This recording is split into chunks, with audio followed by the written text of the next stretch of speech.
Hello friends, അസ്സലാമു അലൈക്കും. Welcome back to another video. ഇന്നതാ ഞാൻ ഇതുപോലെ പൊട്ടിത്തകർന്നിട്ടുള്ള ഒരു പ്ലേറ്റാണ് എടുത്തിട്ടുള്ളത്. ഇത് താഴെ വീണ് പൊട്ടിപ്പോയതാണ്. അപ്പോൾ അത് ഞാൻ ഫ്ലെക്സ് കേക്ക് വെച്ചിട്ട് ഫിക്സ് ചെയ്ത് കൊടുത്തിട്ടുണ്ട്. അപ്പോൾ നന്നായിട്ട് ഫിക്സ് ആയ ശേഷം കുറച്ച് ഫെവിക്കോളും കുറച്ച് വെള്ളവും മിക്സ് ചെയ്ത് ഫെവിക്കോളിൻ്റെ മിക്സർ ഉണ്ടാക്കി അതിലേക്ക് ആ പ്ലേറ്റിലേക്ക് നന്നായിട്ട് അപ്ലൈ ചെയ്ത് കൊടുക്കുന്നുണ്ട്. ഒരു ലെയർ നന്നായിട്ട് അപ്ലൈ ചെയ്ത് കൊടുക്കാം. പിന്നെ എൻ്റെ ഫേവറേറ്റ് ടെക്സ്ചറായിട്ടുള്ള ടിഷ്യൂ ഒട്ടിച്ച് കൊടുക്കുകയാണ്. ടിഷ്യൂ ഒട്ടിച്ചിട്ടുള്ള ഇതിൻ്റെ മുമ്പുള്ള വീഡിയോസൊക്കെ കണ്ടവർക്ക് അറിയാൻ മതിയായിരിക്കും. അധികം ഞാൻ ടെക്സ്ചർ വരുത്താനായി അധികം യൂസ് ചെയ്യൽ ഈ ടിഷ്യൂവും ഫെവിക്കോളും തന്നെയാണ്. ഈ ടിഷ്യൂ ഒട്ടിക്കുമ്പോൾ ആ ഒരു റാൻഡം ആയിട്ടുള്ള ടെക്സ്ചർ ഉണ്ടല്ലോ, അതെനിക്ക് ഭയങ്കര ഇഷ്ടമാണ്. അപ്പോൾ ആ സെയിം ടെക്സ്ചർ തന്നെയാണ് ഞാൻ ഇതിലേക്ക് വരുത്താൻ ഉദ്ദേശിച്ചിട്ടുള്ളത്. ഗം അപ്ലൈ ചെയ്തിട്ട് ആ ടിഷ്യൂ പേപ്പർ നന്നായിട്ട് അതിൽ ഒട്ടിച്ചു കൊടുക്കുക. ഒറ്റ ടിഷ്യൂ വെച്ചിട്ടാണ് കേട്ടോ ഞാൻ പ്ലേറ്റ് മൊത്തം കവർ ചെയ്തെടുത്തിട്ടുള്ളത്. ഈ ടിഷ്യൂ എക്സിസ്റ്റിംഗ് ആയിട്ട് വരുന്ന ആ ടിഷ്യൂ ഒക്കെ ഗം അപ്ലൈ ചെയ്തിട്ട് അതിലേക്ക് തന്നെ മടക്കി അതിലവിടെ സ്റ്റിക്ക് ചെയ്ത് കൊടുക്കുകയാണ്.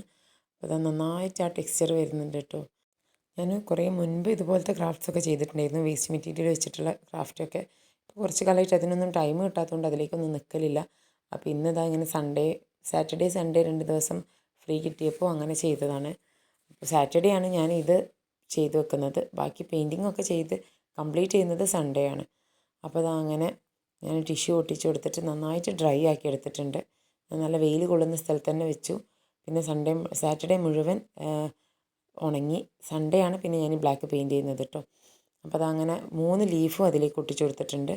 3 ലീഫ് എന്ന് പറഞ്ഞാൽ ഡ്രൈഡ് ലീഫാണ്. ഞാൻ ബുക്കിൻ്റെ ഉള്ളിൽ വെച്ചിട്ട് ഡ്രൈ ലീഫാക്കി എടുത്തിട്ടുള്ള ഡ്രൈഡ് ലീഫാണ്.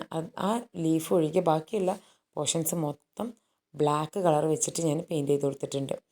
പിന്നെ അതിൻ്റെ ശേഷം ആ ഒരു ലീഫിൻ്റെ കളർ ഒന്നുകൂടി ഹൈലൈറ്റ് ചെയ്യാൻ വേണ്ടിയിട്ട് ഗോൾഡൻ കളർ വെച്ചിട്ട് ഞാനത് ലീഫിൽ മൊത്തമായിട്ട് ചെയ്യുന്നുണ്ട്. അപ്പോൾ ബ്ലാക്ക് പെയിൻറ്റ് ചെയ്യുമ്പോൾ മാക്സിമം ലീഫിലേക്ക് ആവാതെ നോക്കുക. എൻ്റെ കയ്യിൽ നിന്ന് കുറച്ചൊക്കെ അവിടെയും ഇവിടെയൊക്കെ ഉള്ളിലേക്ക് ആയിട്ടുണ്ട്, ലീഫിൻ്റെ ഉള്ളിലേക്ക്. ഈ ഗോൾഡൻ കളർ ചെയ്യുമ്പോൾ അത്ര ഒരു ഇതിൽ ബ്ലാക്ക് ചെയ്ത് അറിയൂല, എന്നാലും ബ്ലാക്ക് ആവാണ്ടിരിക്കുമ്പോൾ അതിൻ്റെ ഒരു നീറ്റ്നെസ് ഉണ്ടാവും. അങ്ങനെ എന്താ ഞാൻ ലീഫിന് ഗോൾഡൻ കളർ കൊടുത്തിട്ട് ഫിൽ ചെയ്തിട്ടുണ്ട്. പിന്നെ എന്താ മൊത്തത്തിലൊരു മെറ്റൽ ലുക്ക് കിട്ടാൻ വേണ്ടിയിട്ട് ഗോൾഡൻ ഡസ്റ്റ് വെച്ചിട്ട് ഞാൻ ബാക്കി വരുന്ന ബ്ലാക്ക് ചെയ്തിട്ടുള്ള ഭാഗത്തൊക്കെ കവർ ചെയ്ത് കൊടുത്തിട്ടുണ്ട്. അപ്പോൾ എല്ലാവർക്കും വീഡിയോ ഇഷ്ടമായിട്ടുണ്ടെന്നുണ്ടെങ്കിൽ ലൈക്ക് ചെയ്യുക, ഷെയർ ചെയ്യുക, സബ്സ്ക്രൈബ് ചെയ്യുക.